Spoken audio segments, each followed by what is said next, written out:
welcome to this episode of the Event Manager podcast titled Analyzing the Changing Ecosystem of Business Events with Matthias Schultze. In this episode, we talk to Matthias Schultze, who is the Managing Director of the German Convention Bureau. We cover topics such as how financial crisis and pandemics change the way we work and meet, because changes in business events mirror changes in society.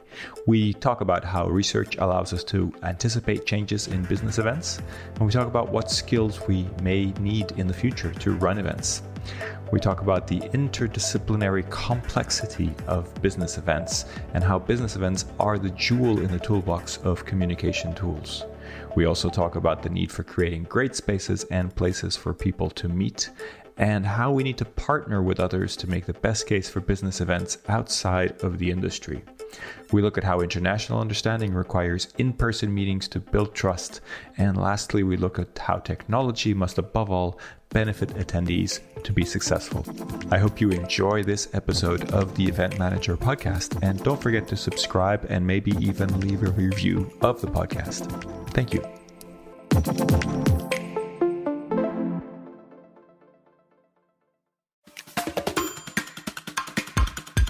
Hello, everybody. Welcome to the Event Manager podcast. I am Miguel Neves, the editor-in-chief of EventMB. I'm joined by our deputy editor, Monorchio, and our special guest today is Matthias Schultze from the GCB, the CEO of the GCB.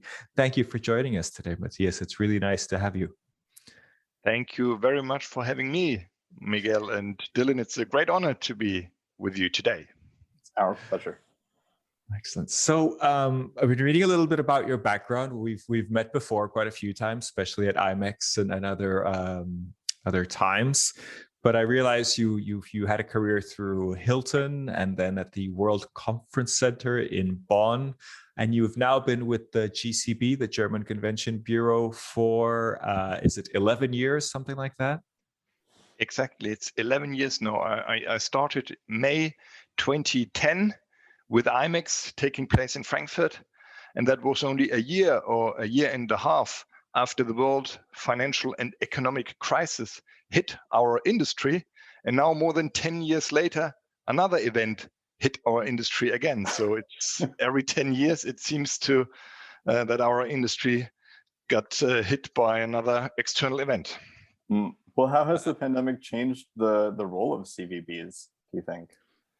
Well, the role of CVBs has changed since, they have been founded. And the German Convention Bureau has been founded back in 1973 already. That was even 17 years before we celebrated the reunification of Germany. And if societies are changing, the way we meet, the way we communicate, the way we collaborate will also change. And meetings and events take place since mankind exists. And we have all these fireside gene in our DNA in order to meet, in order to build trust, in order to gain knowledge, in order to drive innovation. That's what we do when people meet each other. And because of that change which in our societies, the role of CVBs is also changing. And we believe that especially megatrends such as digitization, globalization, demographic change, but also sustainable development, they are currently presenting CVBs with completely new challenges. And that's what our role is at the moment, helping to translate these challenges into possible actions and activities which we need to start in order to face and embrace these changes and challenges. That's really interesting. I wanted to just bring back one thing that I wanted to make sure that all the listeners also understood. So German Convention Bureau, main Germany DMO, destination marketing organization. But I think there's one thing really interesting about the German Convention Bureau, which is the way it's funded and the kind of bodies that make it up. I wonder if you could just make sure that I'm saying the right things and clarify that for me, because I know there's lots of different funding models around the world. And I believe you're funded by Lufthansa, Deutsche Bahn, and there's one more company, right? That is a big part of how you work. Yes, it's we were founded by three strategic partners, which is the German National Tourist Office, German Lufthansa, and the German Railway Company. And we are supported by 450 members. That's the hotel chains, the hotel operators, the convention bureaus in Germany, but also the exhibition companies and professional congress organizers. Those 450 members also support the work of the German Convention Bureau. And we are headquartered in Frankfurt, the home of IMEX, and run another office in Beijing as well as in New York City in order to stay in contact with our customers and potential and important stakeholders all around the globe. And our task, of course, is to promote Germany as a destination for business events on a national as well as on an international level. And another key task and key objective of the German Convention Bureau is to be an innovator in the business events sector. This is why we run many research projects and collaborate with national and international research agencies. And I hope that we can speak a little bit about our research today as well. Yeah, of course. In fact, you recently published the future role and purpose of business events report along with the Fraunhofer Institute. Can you tell us about that project and what you set out to discover, what questions you were trying to answer, and how you went about the research? Yeah. Well, we started already back in 2015 with the foundation of the innovation network future meeting space, as we call it. And we teamed up with the Fraunhofer Institute, and the Fraunhofer Institute is Europe's largest application-oriented research institute, which helps us to create profound research results, which we can share with our industry. And the idea behind the Future Meeting Space Innovation Network is to systematically anticipate relevant developments in the business and events industry. And that's why, and we do that because we want to identify future developments and want to create requirements and recommendations for action for our partners in Germany, but also for the international community, for all the potential customers and event managers who plan to run and organize business events in Germany.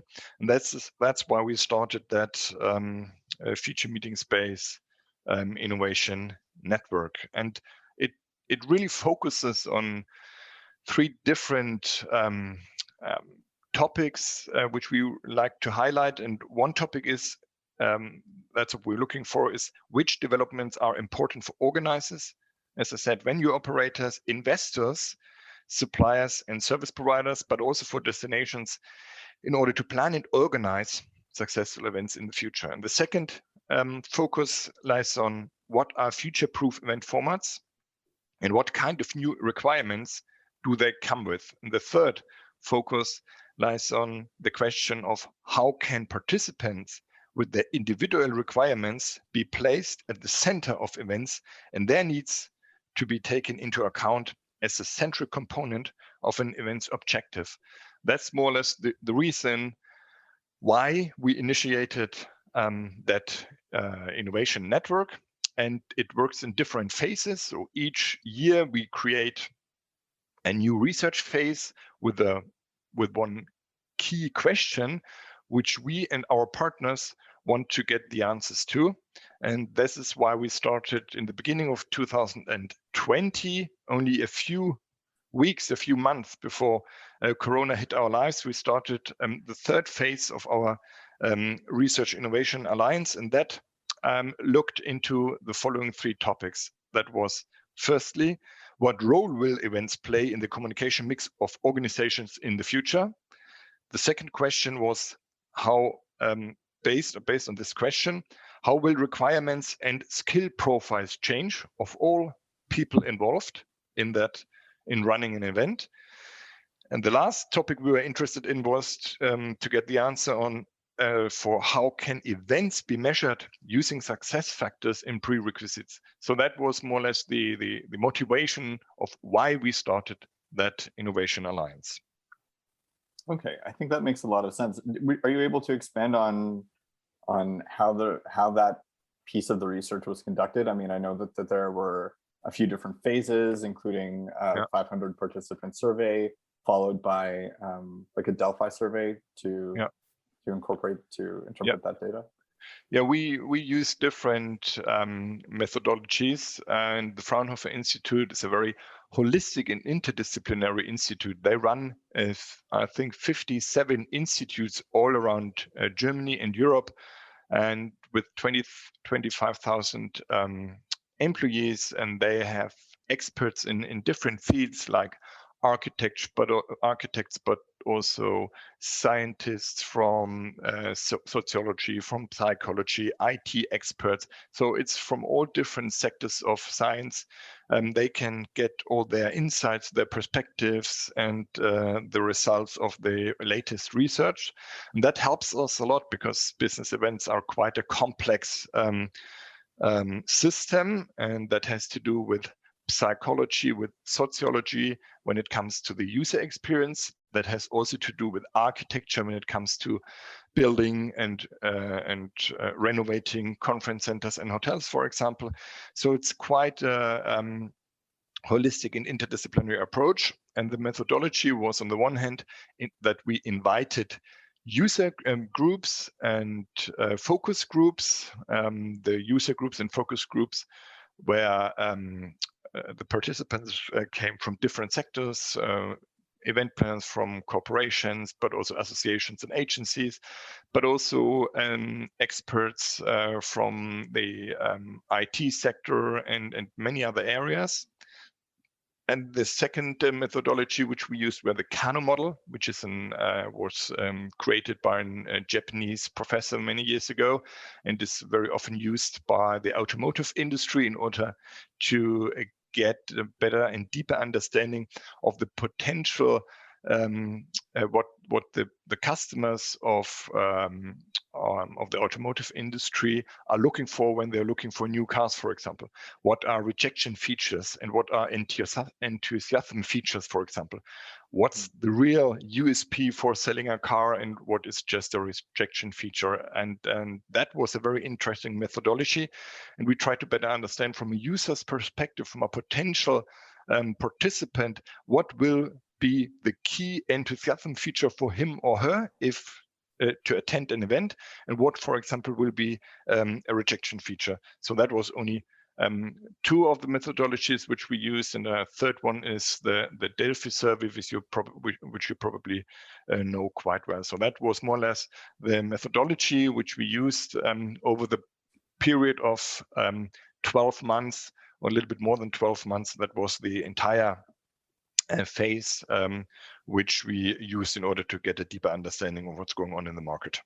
Okay, cool. And so, I mean, just to clarify, my understanding of the Kano model is basically that because you mentioned a rejection feature and an enthusiasm feature, if that's coming up, I want to clarify. So rejection feature is one which people don't really care about, to the extent that if it performs poorly at all, then people will actively, that will detract from somebody's satisfaction with the product.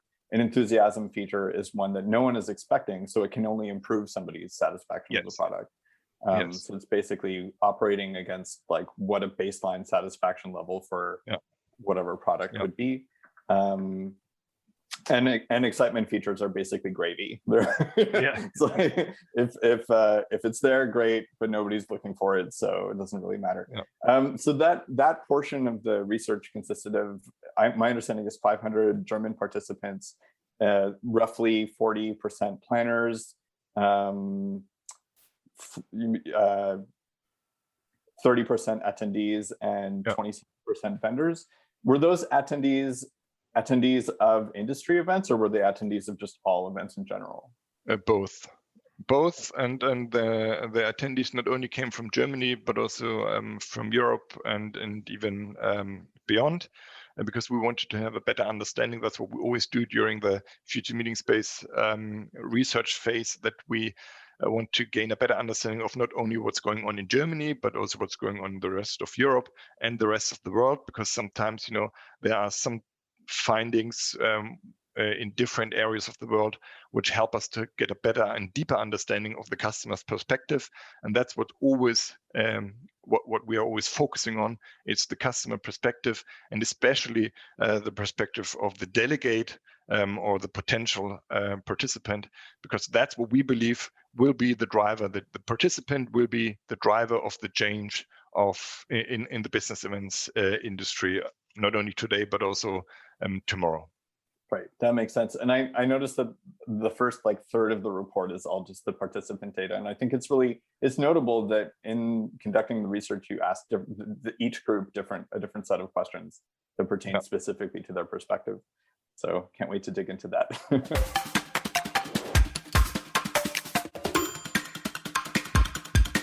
So, Matthias, fascinating amount of research and level of detail and complexity. And kind of two questions come to mind for me, which one is, not really a question, but a statement. I think it exemplifies how interesting our industry is of events and how many disciplines and how complex it is. And, some people say event planning is not rocket science, but it almost sounds like rocket science when you go to this level of research and understanding preferences, etc.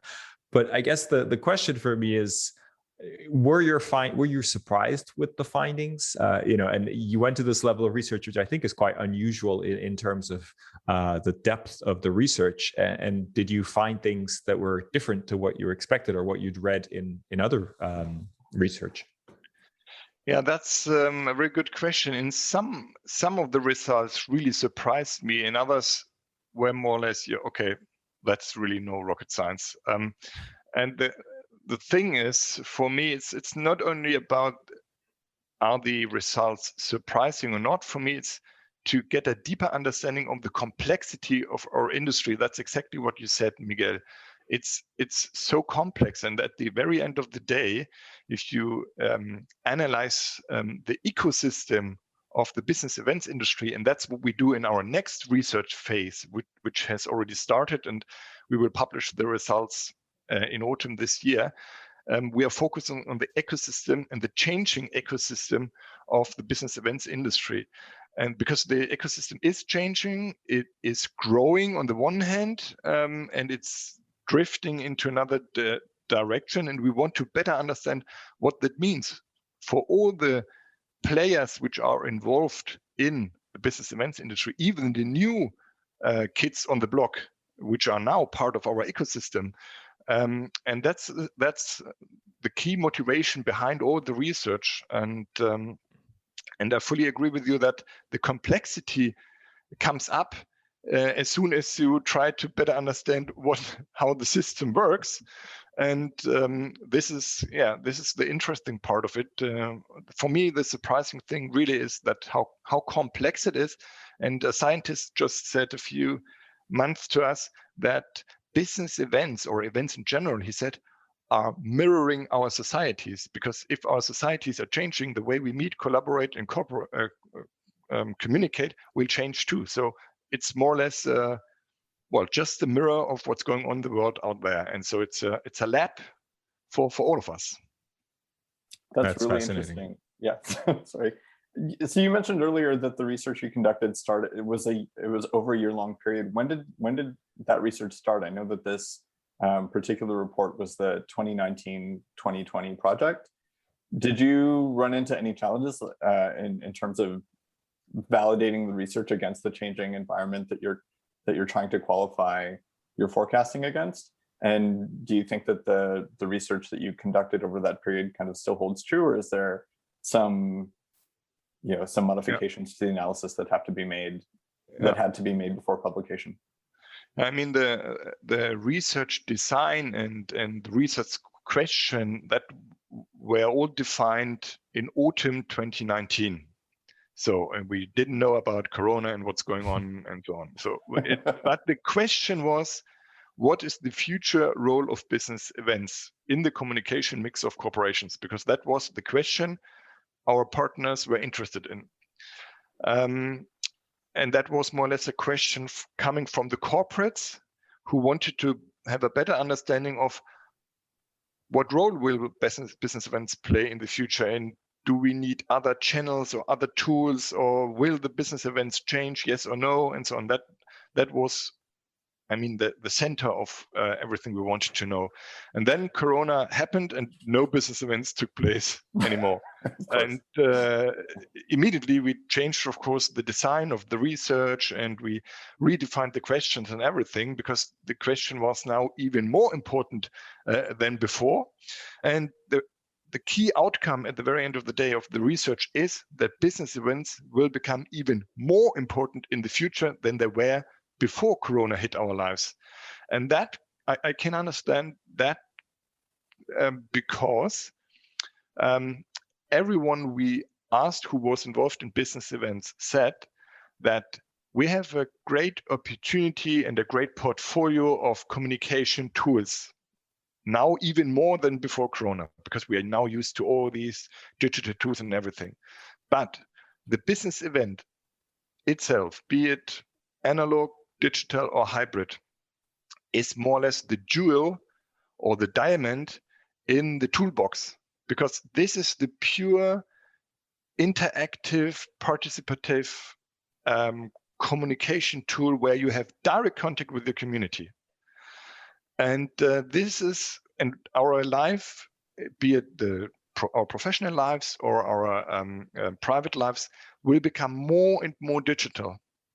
And as they become more and more digital, it's more and more important to create spaces and places where people can meet and exchange information, ideas, and so on.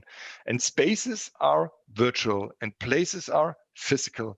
And the difference between them is space, you can scale spaces, but you can't scale places. And that makes the difference between real and authentic and virtual and digital. That's good to hear. I mean, it sounds like you make an excellent case for business events in general, and this idea that they're super valuable in our lives. And yeah, I think that's good to hear, and hopefully generates demand. And I think importantly, I think we talk a lot in the event industry about ourselves and about how we want to see and how we believe that events are irreplaceable. But it's good to see some scientific evidence, and also hopefully from the demand generating side that there is demand and that people recognize that. And I was wondering if you have any insight into how to do that, right? Because it's good that we do the research, it's good that we understand this, but how do we get this research in front of the people that demand that, that generate the demand for events, so that we make sure that they understand that as well? Well, I think that's currently it's like a big adventure. It's no one really knows how it works. No one really knows, does it work or does it not work? And we have to try out new things. We have to create new concepts. And that's what we have to do with partners. On the one hand, we need partners coming from the demand side, partners coming from the supply side. They need to partner up, to team up in order to create new ideas, new concepts, and test and evaluate what they have experienced. On the other hand, we need research. We need evidence-based information, which we need to share with the communities in order to show, hey, this works, this doesn't work. We did, for example, a test lab back in September last year, which we called BOCOM, Borderless Communication in the Digital Age. There we partnered up with Research Institute, with hotel chains, with corporations, big corporations like Siemens, AV companies, and a very diverse and interdisciplinary group of companies and people. And we created that multi-site conference, which took place in different places, at different places in the world at the same time. We did one hub in Berlin, that was the central hub.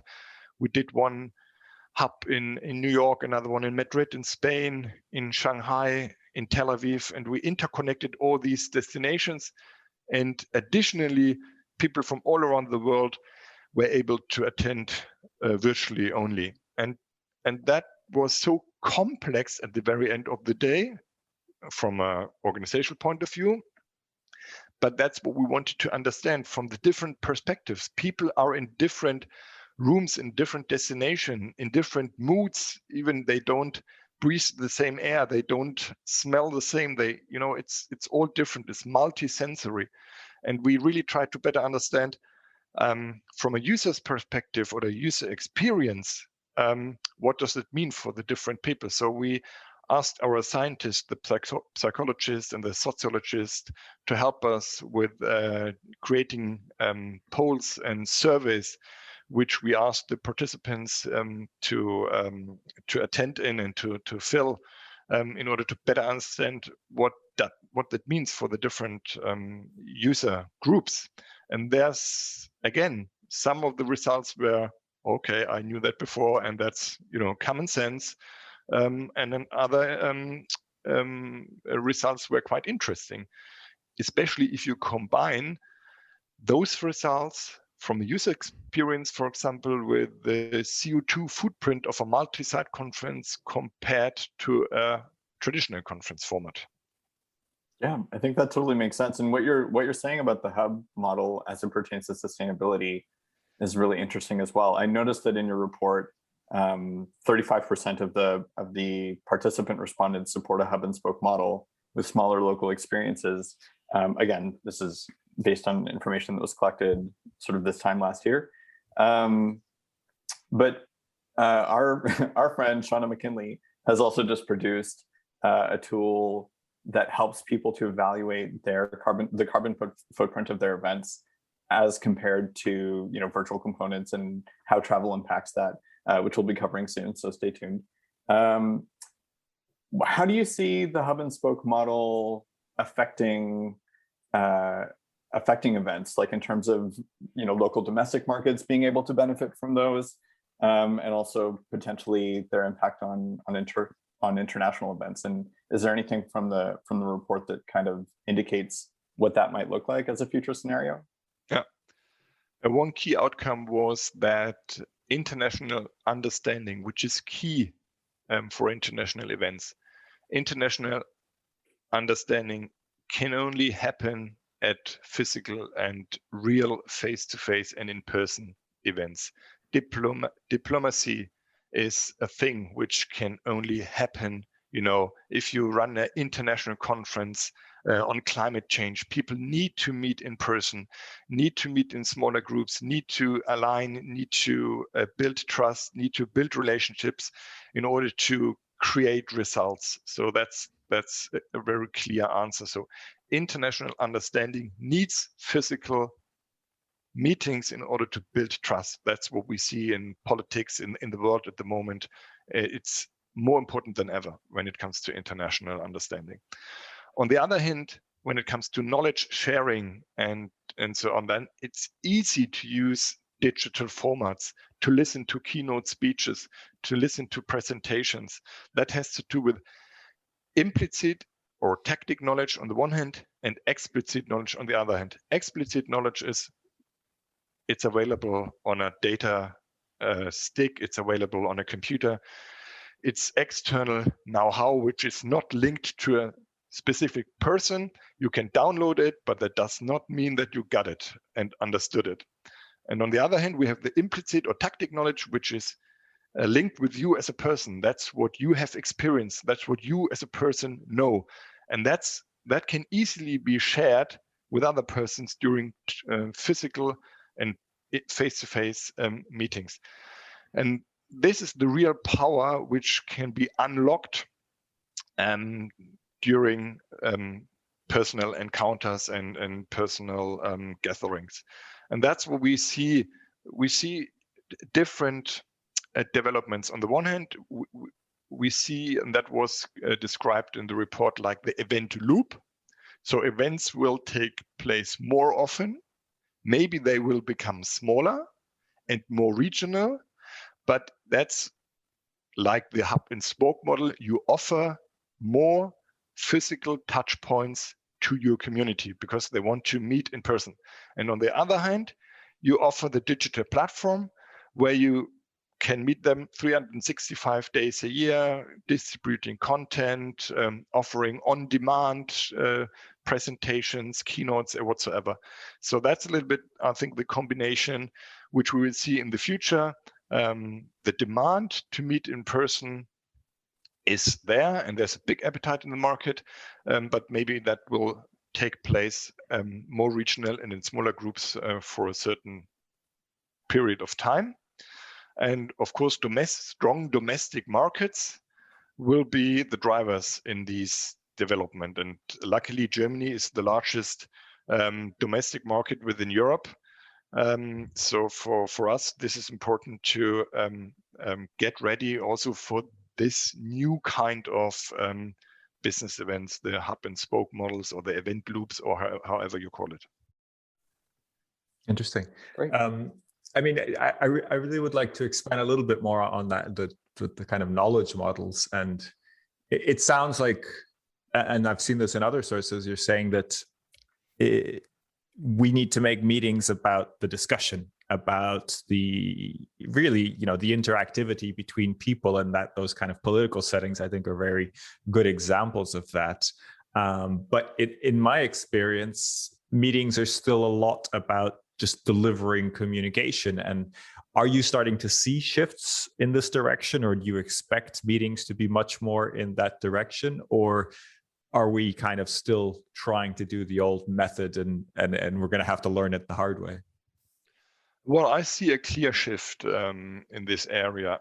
And business events, the typical business events, let's say it took 2 days maybe, and it took place once a year.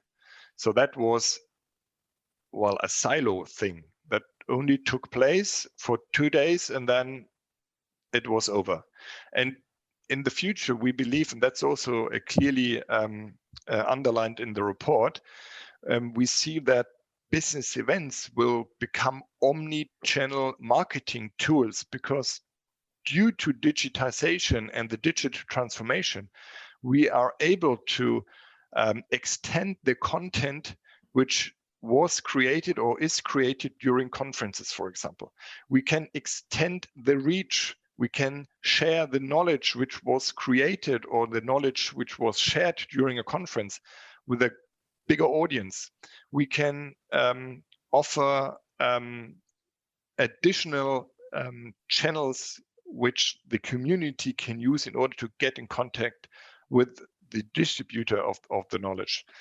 And this is why we believe that the event loop in combination with the omni-channel approach will make business events even more important in the future than they were before, if we are ready to see the opportunity that the business event is a multi-channel or an omni-channel tool, and not only something which happens on a certain date in a certain destinations, and then it's over and we get ready for the preparation in, let's say, another 362 days.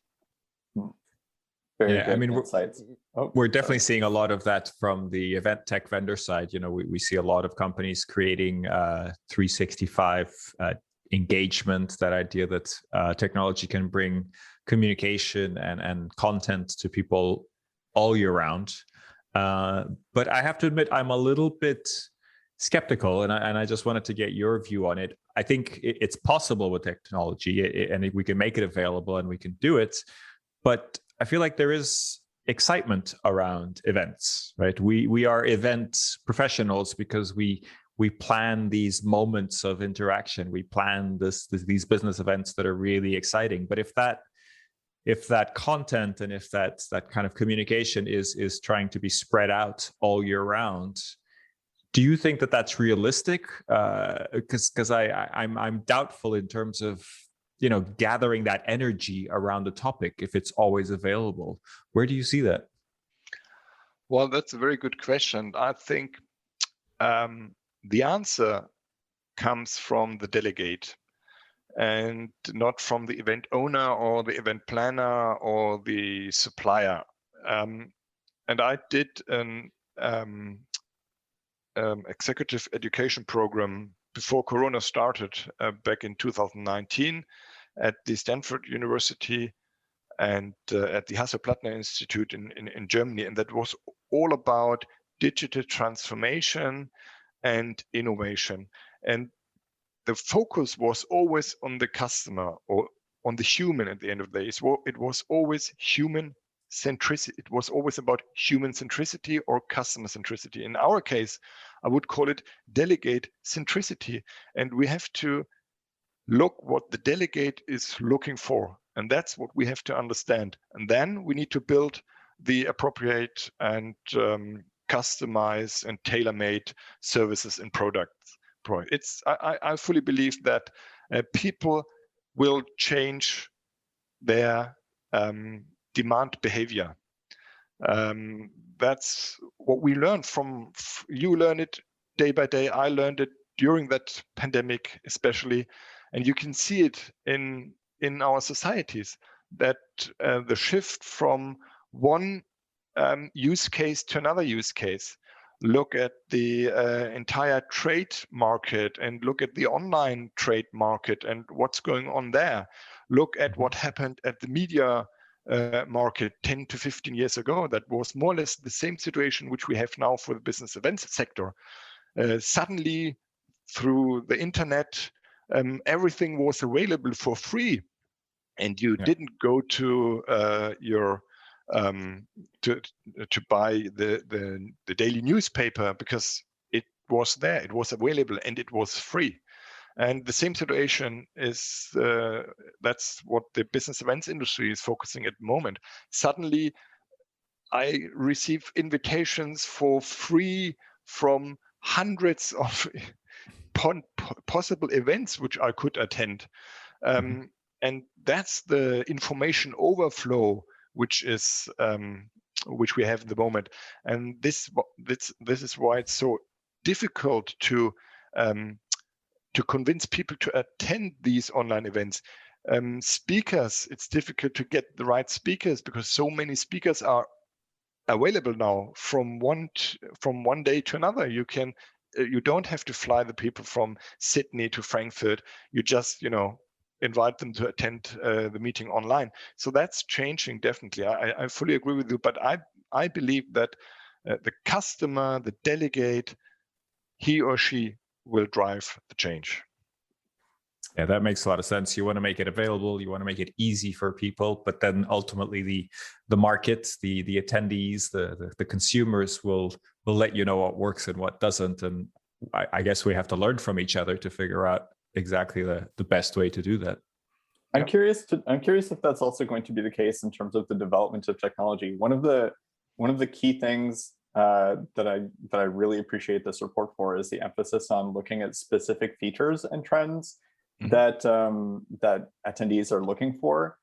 For example, 35 to 36% of event participants surveyed said they would be excited about a feature that lets you easily search, filter, and compare events of interest. So that's a very kind of Eventbrite model, right?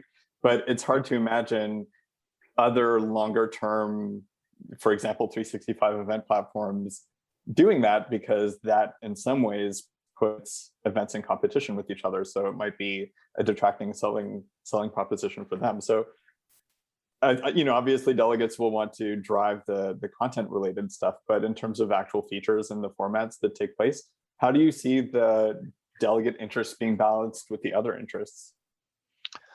Well, I mean, there's one feature which came up at the Kano model survey. I think almost 40% of the participants were very enthusiastic about the so-called transcription feature, meaning you attend a conference online or on site, that doesn't matter, and there's something going on at the panel, or you hear or listen to a keynote, and the last minute of the keynote, that there was one sentence you said, "Oh, that was great," and normally you forget it, or you don't write it down, or you don't really remember it. And if you had a transcription feature, you could press record in that minute, and then you get the last minute as a file on your mobile phone, for example, and you can use it and you can share it and so on. And that is something that is a great benefit for the attendee. But is it a benefit for the one who runs the conference as a business model? If everyone who is in the conference can, record, copy, and share the exclusive result of that conference, where he or she had paid maybe a lot of money in order to go there. So that's all the questions which we need to take into consideration, and that leads me to the next topic or next point.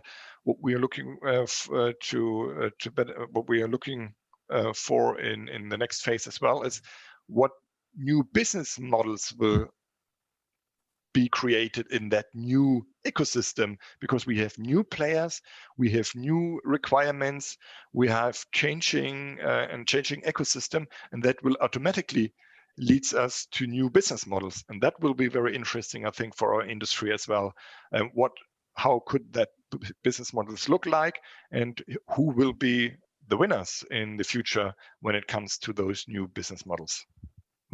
Fascinating. And I know one of the projects for this, one of the objectives for this report was to illustrate, I think it was 6 future scenarios. So I'll be looking forward to learning more about that. I happen to have the stat that you were referencing in front of me. 36% of respondents would be enthusiastic about a feature that lets them highlight things in real time. Incidentally, I know, through little birds whispering in my ear, that lots of different tech platforms are now implementing automated highlight reels that use engagement data like likes, or how many viewers exist in a particular moment, or how many comments come in for a particular moment, to just pull out the highlights and package those for on-demand content later.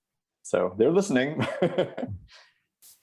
I was kind of related to that. I was wondering, from the way the GCB is formed and other TMOs, do you think that the people that will develop these business models, and also the virtual event tech platforms, will become also members of destination marketing organizations, or is it a completely different industry and there's no real connection there?